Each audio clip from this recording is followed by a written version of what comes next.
اگر کوئی شخص نماز کا انکار کرتا ہے تو وہ دائرہ اسلام سے خارج ہے، لیکن اگر کوئی سستی کی وجہ سے نماز نہیں پڑھتا، صرف سستی کی وجہ سے نہیں پڑھتا، اللہ کا حکم جانتا ہے، اس کو کہا جائے آؤ نماز کو، تو وہ آگے سے مذاق نہیں کرتا یا نماز کا تمسخر یا استحقار نہیں کرتا، بلکہ بس اپنی سستی کی وجہ سے مسجد میں نہیں آتا۔ جو نماز کو ہلکا جانے، خفیف جانے، وہ بھی دائرہ اسلام سے خارج ہے، کافر ہے۔ لیکن جو شخص اس کو اللہ کا حکم جانتا ہے اور اس کو پڑھنا اپنے اوپر ضروری سمجھتا ہے لیکن سستی کی وجہ سے پڑھ نہیں سکتا، تو اس کے بارے میں علماء کی آراء مختلف ہیں۔ حضرت امام اسحاق اور حضرت امام احمد رضی اللہ تعالی عنہما آپ تو فرماتے ہیں کہ ایسا شخص کافر ہے اور اس کو قتل کرنا واجب ہے۔ حضرت امام مالک کا قول ہے کہ، اور امام شافعی کا بھی یہی قول ہے، وہ بھی کہتے ہیں کہ اس کو قتل کیا جائے گا اور بطور حد قتل کیا جائے گا۔ حضرت امام اعظم امام ابو حنیفہ علیہ رحمہ آپ فرماتے ہیں کہ بے نمازی کو قتل نہیں کیا جائے گا، بلکہ اس پر تعزیر نافذ ہو۔ یہ حاکم وقت کی ثواب دید پر ہے کہ وہ اس پر کیا سزا دیتا ہے، اور فرمایا اس کو 7 قید کیا جائے گا اور توبہ کے لیے اس کو زور دیا جائے گا۔ اگر وہ توبہ کر لے تو اس کو قید سے باہر نکال لیا جائے گا، ورنہ اس کو قید رکھا جائے گا۔ صحابہ کہتے ہیں کہ ہم کسی عمل کے تارک کو کافر نہیں سمجھتے تھے سوائے نماز کے تارک کے، اور آقا کریم علیہ السلام کا ایک فرمان ہے، من ترک الصلاۃ متعمدا فقد کفر جہارا، جس نے جان بوجھ کے نماز چھوڑی اس نے اعلانیہ کفر کیا۔ امام اعظم امام ابو حنیفہ علیہ رحمہ وہ فرماتے ہیں کہ یہ حدیث محل ترہیب میں ہے، گویا اس نے کافروں والا کام کیا، اس لیے آپ یہ فتویٰ دیتے ہیں کہ اس کو قید کیا جائے گا اور نماز کی پابندی کا زور دیا جائے گا، اور وہ توبہ کرے تو اس کو چھوڑ دیا جائے گا۔ لیکن باقی ائمہ بعض کہتے ہیں اس کو حداً قتل کیا جائے، اور امام اسحاق اور امام احمد کہتے ہیں اس کو قتل کرنا واجب ہے۔ تو بے نمازی جو اللہ کے حکم کی پابندی سستی کی وجہ سے نہیں کرتا، یہ اس کے لیے حکم ہے۔ جو شخص تحقیر کرتا ہے نماز کی، ہلکا جانتا ہے، تمسخر اڑاتا ہے یا اس کا انکار کرتا ہے، تو اس کے بارے میں علماء کے اندر کوئی اختلاف نہیں ہے، وہ ائمہ اربعہ کے نزدیک کافر ہے، دائرہ اسلام سے خارج ہے، مرتد ہے۔ لیکن سستی کی وجہ سے نماز نہ پڑھنے والا، اس کے بارے میں علماء کا یہ موقف ہے۔ حضرت غوث اعظم الشیخ سید عبد القادر جیلانی علیہ رحمہ آپ فرماتے ہیں کہ بے نمازی کو مسلمانوں کے قبرستان میں دفن نہ کرو۔ حضرت سلطان باہو علیہ رحمہ آپ کا قول ہے کہ بے نمازی سے خنزیر بھی پناہ مانگتا ہے۔ حضرت شیخ سعدی شیرازی فرماتے ہیں بے نمازی کو قرض نہ دو، جو اللہ کا قرضہ ادا نہیں کرتا تمہارا قرض کیسے لٹائے گا۔ اب آئیے ہم حضور علیہ السلام کے فرامین دیکھتے ہیں اس حوالے سے۔ حضرت جابر بن عبداللہ انصاری رضی اللہ تعالی عنہ سے مروی ایک روایت جس کو امام ابو داؤد نے روایت کیا، امام نسائی نے روایت کیا، دیگر محدثین نے روایت کیا۔ آقا کریم نے ارشاد فرمایا بین الرجل و بین الکفر ترک الصلاۃ، آدمی اور کفر کے درمیان ترک صلاۃ ہے، یعنی بندہ مومن اور بندہ کافر کے درمیان ترک صلاۃ ہے۔ جو نماز پڑھتا ہے وہ مومن ہے، اور جو نماز نہیں پڑھتا تو وہ کافروں والا کام کرتا ہے، یا دیگر ائمہ کے نزدیک وہ کافر ہے۔ یہ ترہیباً نہیں بلکہ یہ حکم ہے۔ اور حضرت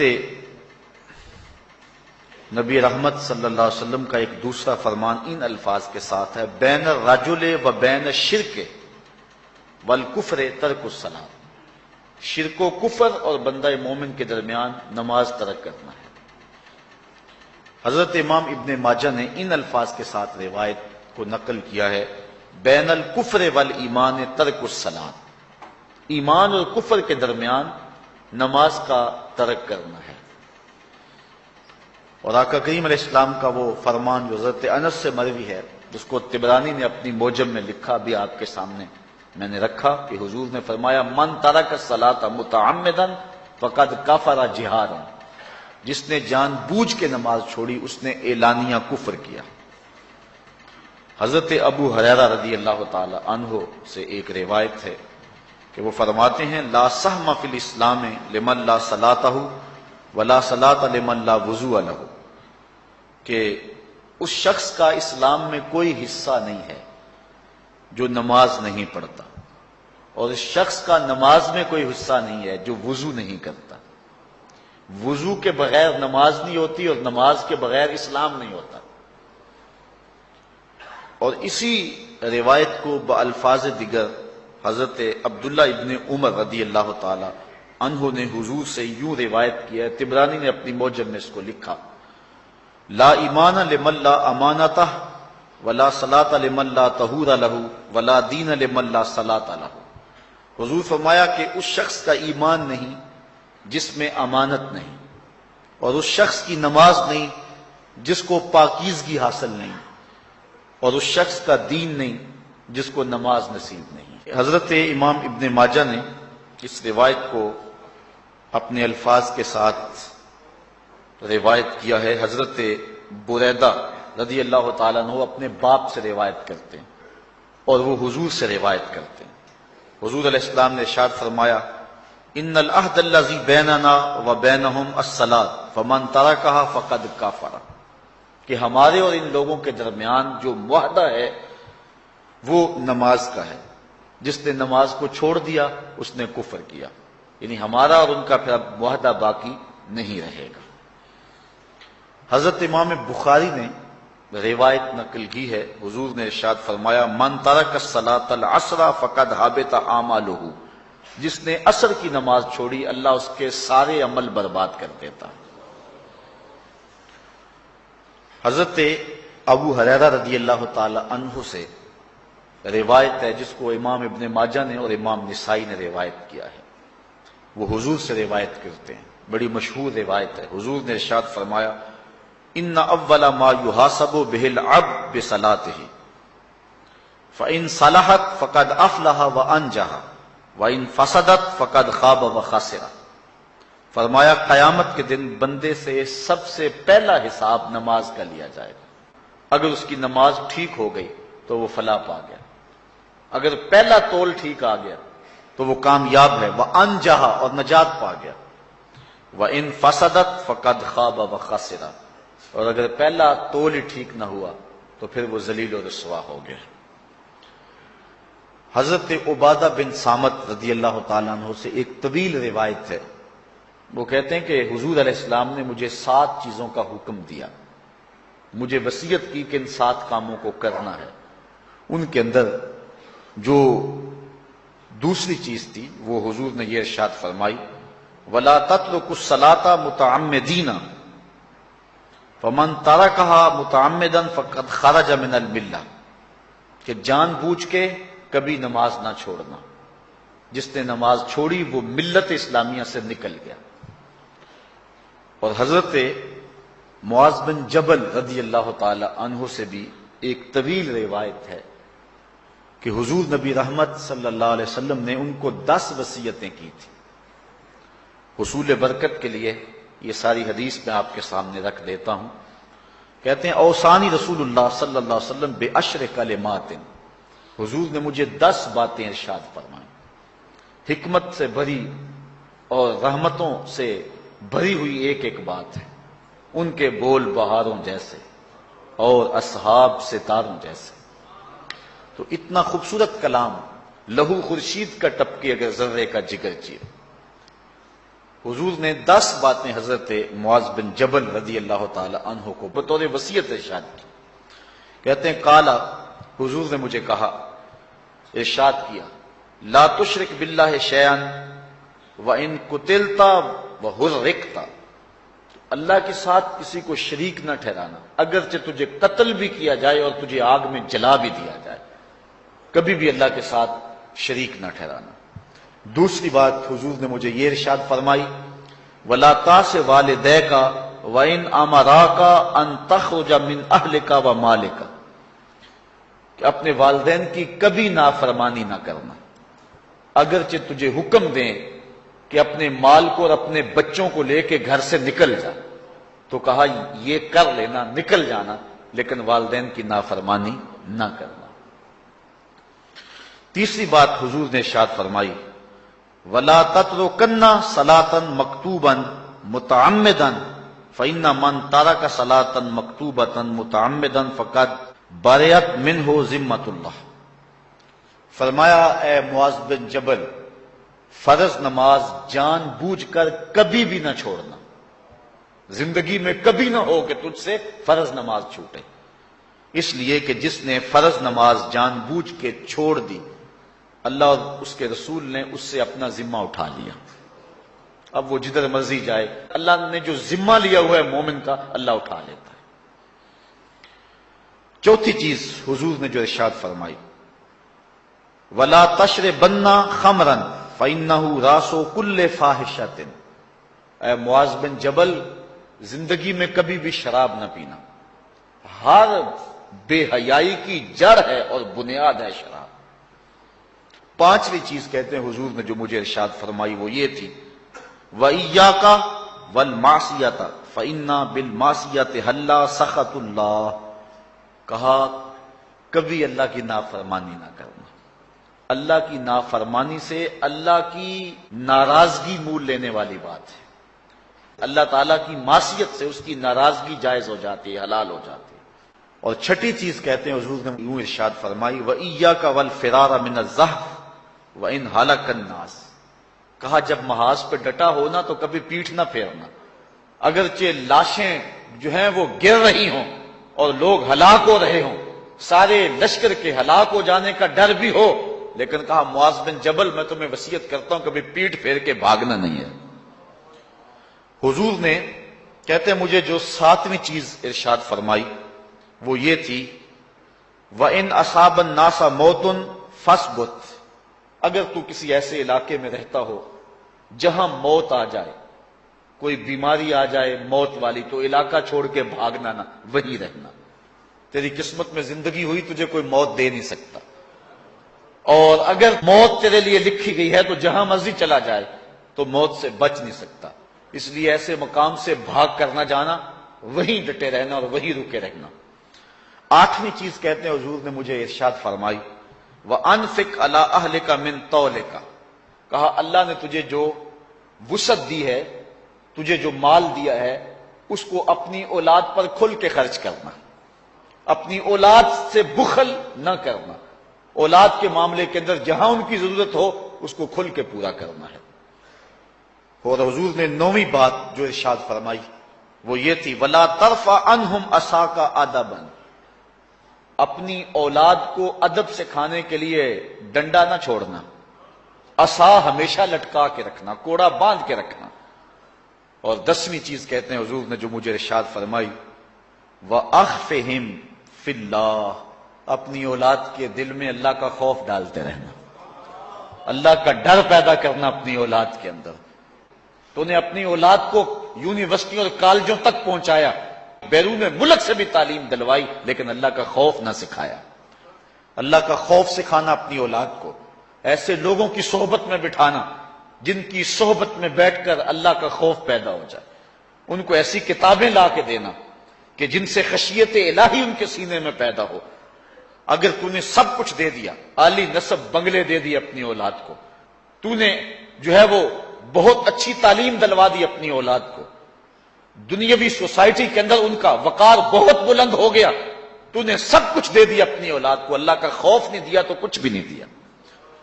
تو حضور نے جو 10ویں وصیت حضرت معاذ بن جبل کو کی وہ یہ ہے کہ انہیں اللہ سے ڈراتے رہنا، اللہ تعالیٰ کا خوف، ان کی خشیت ان کے سینے میں پیدا کرنا۔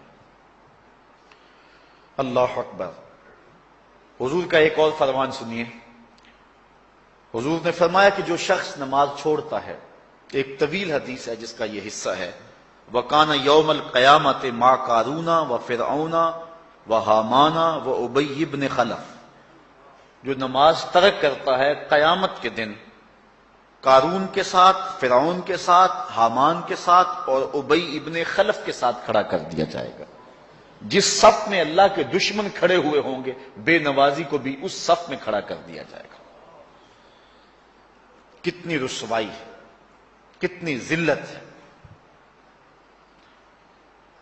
کوئی بندہ یہ گوارا کرتا ہے کہ مجھے اس صف میں کھڑا کر دیا جائے جس میں دشمنان خدا کھڑے ہوں، دشمنان رسول کھڑے ہوں، میری کوئی بہن، میری کوئی بیٹی، کیا یہ گوارا کر سکتی ہے کہ اس کو حضور پہ کانٹے پھینکنے والی ام جمیل کے ساتھ کھڑا کر دیا جائے، اس کو حضور کو اذیت دینے والی عورتوں کے ساتھ کھڑا کر دیا جائے؟ نہ میری کوئی بہن اور نہ کوئی میری ماں اس بات کو گوارا کرتی۔ تو جب ہم یہ گوارا نہیں کرتے تو پھر ہمیں عزم کرنا چاہیے کہ آج کے بعد نماز نہیں چھوڑنی ہے۔ میں نے کسی جگہ پہ یہ بات بیان کی اور ساری گفتگو اسی عنوان سے ہوئی، کچھ ماحول ایسا بنا ہوا تھا، تو مجھے بعد میں صابر نامی وہاں کے ایک ساتھی نے فون کیا 2 یا 3 دن کے بعد، کہنے لگا کہ ہماری بستی میں ایک شخص بھی بے نمازی نہیں رہا ہے۔ اس حدیث کا زور اتنا ہے، اس حدیث کا وزن اتنا ہے۔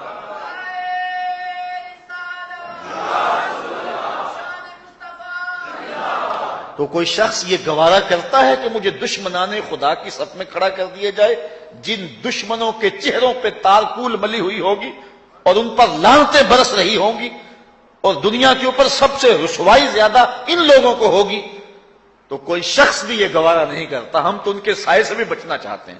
میرے مالک، ہمارا حشر ان کے ساتھ نہ کرنا، ہمارا حشر تو ابو بکر عمر کے ساتھ کرنا، ہمارا حشر تو عثمان غنی کے ساتھ کر دینا، ہمارا حشر تو مولا کائنات کے ساتھ کر دینا۔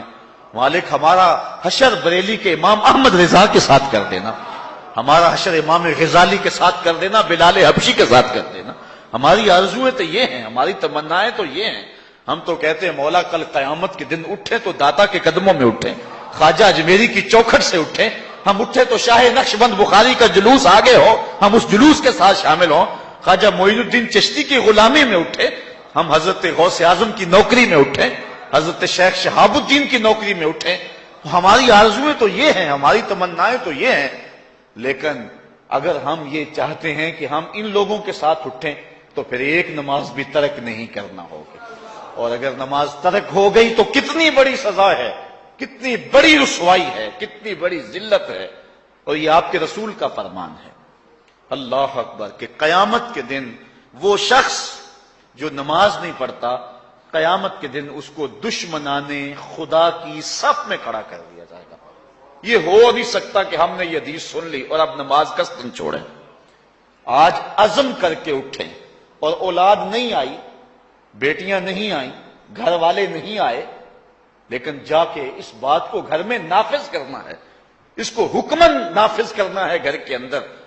ہمارا گھر ہو رسول اللہ کی امتی کا اور گھر میں کوئی بے نماز ہو، یہ حکم دینا ہے، وَأْمُرْ أَهْلَكَ بِالصَّلَاةِ، فرمایا اپنے گھر والوں کو نماز کا حکم دو۔ اس گھر میں نحوست ہوتی ہے جس گھر میں بے نمازی ہوتے ہیں۔ اس لیے آج ہم یہاں سے عزم کر کے جانا ہے کہ آج کے بعد ہم نماز نہیں چھوڑیں گے انشاءاللہ۔ اتنے زور سے کہو کہ شیطان کا کلیجہ پھٹ جائے۔ اللہ ہماری اس انشاءاللہ کو قبول کرے، اللہ ہم کو پنجگانہ سجدے کی توفیق دے۔ کتنا بد نصیب ہے شخص کہ جس کی پیشانی اس کی حضور جھکتی نہیں ہے، سارا دن کبھی کسی کو سیلوٹ کرتا ہے، کبھی کسی کو سیلوٹ کرتا ہے، کہتا ہے میرے اس سے بھی تعلق ہونے چاہیے، اس سے بھی واسطہ ہونا چاہیے، اس سے بھی رابطہ ہونا چاہیے، کبھی دنیا میں کام پڑ جاتا ہے، اس سے بھی تعلق رہنا چاہیے میرا۔ کہاں کہاں صبح سے لے کر شام تک سلوٹ مارتا ہے، ایک اللہ کے حضور نہیں جھکا جاتا۔ اقبال علیہ رحمہ کہتے ہیں ایک سجدہ جسے تو گراں سمجھتا ہے، 1000 سجدے سے آدمی کو دیتا ہے نجات۔ آؤ اللہ کے حضور بندگی کا سر جھکائیں۔ تو یہ کتنی عبرتناک جو ہے اور کس قدر جو ہے وہ فکر انگیز حدیث ہے۔ وَقَانَ يَوْمَ الْقِيَامَةِ مَعَ قَارُونَ وَفِرْعَوْنَ وَهَامَانَ وَأُبَيِّ بْنِ أَبِي خَلْف، وہ شخص ان بد نصیب لوگوں کے ساتھ کھڑا ہوگا جس کو نماز کی توفیق نہیں ہے۔ آپ نے حدیث علماء سے بارہا سنی، حدیث طویل ہے۔ آقا کریم معراج کی رات گئے تو وہاں مختلف لوگوں کو مختلف عذابوں میں مبتلا دیکھا۔ کسی کی انتڑیاں کٹ کٹ کے گر رہی تھی، کسی کا منہ چیرا جا رہا تھا، کسی کی زبان لوہے کی کینچیوں سے کاٹی جا رہی تھی، کسی پر کھولتا ہوا پانی ڈالا جا رہا تھا، کوئی جو ہے وہ سرانڈ والا گوشت کھا رہا تھا، کسی کے جسم میں لوہے کی میخیں ٹھونکی جا رہی تھی۔ لیکن ایک قوم کو حضور نے دیکھا، ایک بھاری پتھر سے ان کا سر کچلا جاتا ہے اور پتھر کے واپس آنے تک دوبارہ صحیح ہو جاتا ہے، پھر کچلا جاتا ہے۔ حضرت جبریل امین سے حضور نے فرمایا کہ یہ کون لوگ ہیں؟ یا جبریلو من ہاؤلائے، یہ لوگ کون ہیں کہ ان کے سر پتھروں سے کچلے جا رہے ہیں؟ قال ہاؤلائے الذین تثاقلت رؤوسہم عن الصلاۃ المکتوبہ، کہا یہ وہ بد نصیب لوگ ہیں کہ فرض نمازوں سے جن کے سر بوجھل رہتے تھے، نماز پنجگانہ فرض بھی نہیں پڑھا کرتے تھے، یہ وہ بد نصیب ہیں، آج ان کے سر کوٹے جا رہے ہیں۔ یہ تھوڑی سی زندگی ہے، تھوڑی سی زندگی، 60-70 سال بڑی زندگی ہو وہ مگر نصیب ہو جائے تو پتہ نہیں ہے کہ کل ہمارا آنے والا کہاں ہے۔ کتنا غافل اور بد نصیب ہے وہ شخص کہ جس کو سجدہ نصیب نہیں ہے۔ سجدہ تو بندگی کا نام ہے۔ زندگی آمد برائے بندگی، زندگی بے بندگی شرمندگی۔ بندہ تو ہے ہی بندگی میں۔ کسی شخص نے راستے میں جاتے جاتے چائے کی پیالی پلا دی ہو نا بازار میں، تو ہم جب بھی اس گلی سے گزرتے ہیں اس کو سلوٹ کر کے جاتے ہیں، السلام علیکم۔ یار اس سے بڑے سلام لیتے ہو، یہ بڑا محبت والا، بڑے اخلاق والا ہے۔ یار جس نے چائے کی پیالی پلا دی ایک مرتبہ، اس کو تو جاتے آتے سلام کر کے جاتے ہو جس رب نے زندگی بخشی ہے، جس رب نے جو ہے وہ ساری بہاریں عطا کی ہیں، اس کے حضور میں جھکا جاتا ہے۔ کتنا متکبر شخص ہے جو اللہ کے حضور نہیں جھکتا۔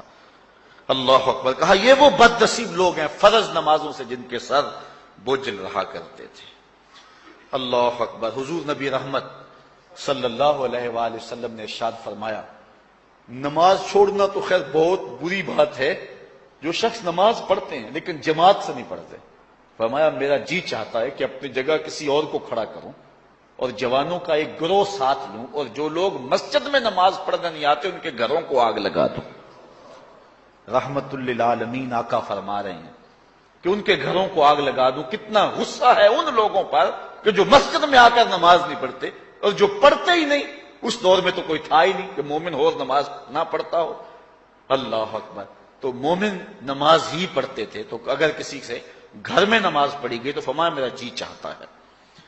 آج نماز تو نماز رہی، ہم کو تو جمعہ بھی نصیب نہیں ہے۔ کتنے لوگ ہیں کہ جو پابندی کے ساتھ نماز جمعہ بھی نہیں پڑھتے ہیں۔ حضور کا ایک فرمان سنیے، آقا کریم نے ارشاد فرمایا، من ترک الجمعۃ ثلاث جمع متوالیات فقد نبذ الاسلام وراء ظہرہ، جس نے بغیر کسی عذر کے 3 جمعے چھوڑ دیے اس نے اسلام کو اپنی پشت کے پیچھے ڈال دیا، اس نے پرواہ ہی نہیں کیا اسلام کی۔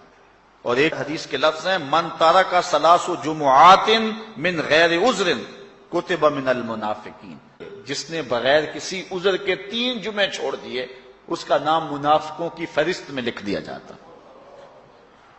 اور ایک حدیث کے لفظ اس حوالے سے ہیں، من ترک ثلاث جمع تہاونا بہا طبع اللہ علی قلبہ، جس نے سستی کی وجہ سے 3 جمعے چھوڑ دیے تو اس کے دل پر اللہ غفلت کی مہر لگا دیتا ہے۔ یہ وہ بد نصیب شخص ہے کہ جو نماز جمعہ چھوڑتا ہے۔ حضرت ابن حجر نے الزواجر کے اندر ایک روایت لکھی ہے، وہ فرماتے ہیں جو شخص نماز ترک کرتا ہے اس کو بہت ساری رسوائیاں ہیں۔ وقت اتنا طویل نہیں ہے کہ ایک ایک چیز کو تفصیل سے بیان کروں۔ وہ کہتے ہیں پہلی بات تو یہ ہے کہ اس کی عمر میں برکت اٹھا لی جاتی، دوسری بات اس کے چہرے سے صالحین کا نور اتار لیا جاتا۔ تیسری بات، وہ کوئی بھی عمل کرے اس کا ثواب نہیں ملتا اس کو، یہ دنیا پر اس کو سزائیں ہیں۔ چوتھی سزا دنیا پر اس کو یہ ملتی ہے، اس کی دعائیں قبول نہیں ہوتی۔ اور پانچویں سزا اس کے لیے یہ ہے کہ اس کے لیے جو نیک لوگ دعا کرتے ہیں ان دعاؤں کا حصہ اسے نہیں ملتا۔ مومن نیک سحری وقت اٹھ کے دعا مانگتے ہیں اللہ پوری امت پر کرم کر دے، تو یہ بھی امت میں شامل ہے۔ دعا اللہ والے کی تو قبول ہوئی، لیکن اس کا حصہ نکال دیا گیا، اس کا حصہ نیک لوگوں کی دعاؤں سے نکال دیا گیا۔ اور جب وہ مرنے لگتا ہے نزا کے وقت تین اس کو سزائیں ملتی ہیں، ایک تو بھوکا مرتا ہے، دوسرا پیاسا مرتا ہے، تیسرا ذلیل ہو کے مرتا ہے۔ اور قبر کے اندر اس کو تین سزائیں ہیں۔ حضرت امام ابن حجر کہتے ہیں ایک تو اس کی قبر تنگ کر دی جائے گی، حتیٰ کہ ادھر والی پسلیاں ادھر اور ادھر والی پسلیاں ادھر۔ دوسرا اس کی قبر میں آگ ڈالی جائے گی، جو اللہ کے حضور نہیں جھکتا اس کی قبر اس لائق ہے کہ اس میں آگ ڈالی جائے۔ اور تیسری اس کے اوپر ایک اژدہا مسلط کر دیا جائے گا جس کا نام ہے شجاع الاقرع، اور جب وہ ڈنگ مارے گا تو 70 گز تک وہ شخص زمین میں دنس جائے گا، اور وہ مسلسل یہ ڈنگ مارتا رہے گا۔ اور کہا کہ تین سزائیں اس کو حشر میں پہنچیں گی، ایک تو اس کا حساب سختی سے لیا جائے گا، اور جس کا حساب سختی سے لیا گیا وہ بچ پائے گا؟ حساب سے بچے گا وہ جس سے اللہ صرف نظر کرے گا۔ اللہ اکبر۔ ایک تو اس کا حساب سختی سے لیا جائے گا، دوسرا اللہ تعالیٰ جل شانہ اپنے قہر و غضب کا اس پہ اظہار کرے گا، اور تیسری اس کو سزا یہ دی جائے گی کہ اس کو جہنم میں ڈال دیا جائے گا۔ ساتھیاؤ، میں اور آپ آج کی اس بزم میں یہ پختہ عزم کر کے اٹھیں کہ آج ہم خود بھی اور اپنی اولاد کو بھی، اپنے دوستوں کو بھی، میرے والد گرامی فرمایا کرتے تھے جس سے دوستی ہونا اس کی انگلی پکڑ کے دین کی راہ پہ لے آؤ، یہ دوستی کا حق ہے۔ اس کے لیے آپ بہت کچھ کرتے ہیں، لیکن اگر اس کو دین نہیں دیا تو کچھ بھی نہیں دیا۔ کوشش کرو میرا دوست ہو اور جہنم میں جائے۔ والدین بچے کے مستقبل کے لیے کتنی کوشش کرتے ہیں، لاکھوں روپیہ لگاتے ہیں مستقبل ٹھیک ہو جائے، کرتے ہیں کہ نہیں کرتے؟ یونیورسٹیوں کے اندر، کالجوں کے اندر کتنی بھاری فیسیں بھرتے ہیں، کیوں اتنا کچھ کیوں کر رہے ہو؟ میں نے دیکھا بوڑھا باپ اپنی کمر پہ بوریاں لاد کے مزدوری کرتا ہے، مائیں اپنا زیور بیچ رہی ہیں کہ اولاد پڑ جائے۔ میاں اتنا کچھ کیوں کر رہے ہو؟ جی مستقبل ٹھیک ہو جائے۔ یہ مستقبل کتنا ہے؟ 20-25 سال کا، اور جو اصل مستقبل ہے اس کی فکر ہی نہیں کسی کو۔ اصل مستقبل تو وہ ہے۔ اللہ اکبر۔ بیرون ملک جائے بیٹا تو ماں کہتی ہے بس دعا کرو کہ میرا بیٹا خیریت سے پہنچ جائے۔ بیٹی کی شادی کرتی ہے تو ماں کہتی ہے دعا کرو کہ اپنے گھر میں اس کو چین مل جائے۔ کسی کا انٹرویو ہوتا ہے، لوگ کہتے ہیں جناب دعا کرو کہ اس انٹرویو میں وہ کامیابی سے گزر جائے۔ میں کہتا ہوں جب قبر میں اترتا ہے پھر کسی نے آ کر کبھی نہیں کہا کہ دعا کرو مشکل گھڑی آ گئی ہے خیریت سے گزر جائے۔ اصل امتحان تو یہ ہے، اگر اس امتحان سے گزر گیا تو کامیابی اور بامرادی۔ یہ تھوڑا سا مستقبل دنیا کا، اس کے لیے ہم کتنے پیسے لگا دیتے ہیں۔ سب کچھ اولاد کو آتا ہے، ہر شے فر فر پڑھتے اور بولتے ہیں، دعائے قنوت بھی نہیں آتی ہوتی۔ تو ہم اپنی اولاد کے لیے دین کا تحفہ اس کو کبھی نہ چھوڑیں۔ اللہ اکبر۔ کوشش کریں، محنت کریں۔ حضور نبی رحمت صلی اللہ علیہ وآلہ وسلم نے ان بد عمل واعظین کی بات بھی کی ہے کہ جو لوگوں کو نیکی کا حکم دیتے ہیں اور خود اس پہ عمل نہیں کرتے۔ آج ہمارے کچھ واعظین لوگوں کو تو واضح و تلقین اور نصیحت کرتے ہیں اور خود نماز میں سخت سستی کا ارتکاب کرتے ہیں، اور جس سے قوم کے اندر نماز میں سستی عملاً پیدا ہو جاتی ہے۔ کوئی عرس کی تقریب ہو، کوئی محفل نعت ہو، کوئی جلسہ ہو، کوئی شادی کی تقریب ہو، نماز کے وقت کا پورا خیال رکھا کریں اور اس بات کا لحاظ رکھا کریں۔ بلکہ ہمارے ہاں ایک عجیب سا فیشن ہے، اور عجیب سی بات ہے، میں بڑا حیران ہوا کرتا ہوں کہ عشاء کے بعد جب جلسے ہوتے ہیں نا ہمارے مساجد کے اندر، تو مغرب سے اعلان شروع ہو جاتا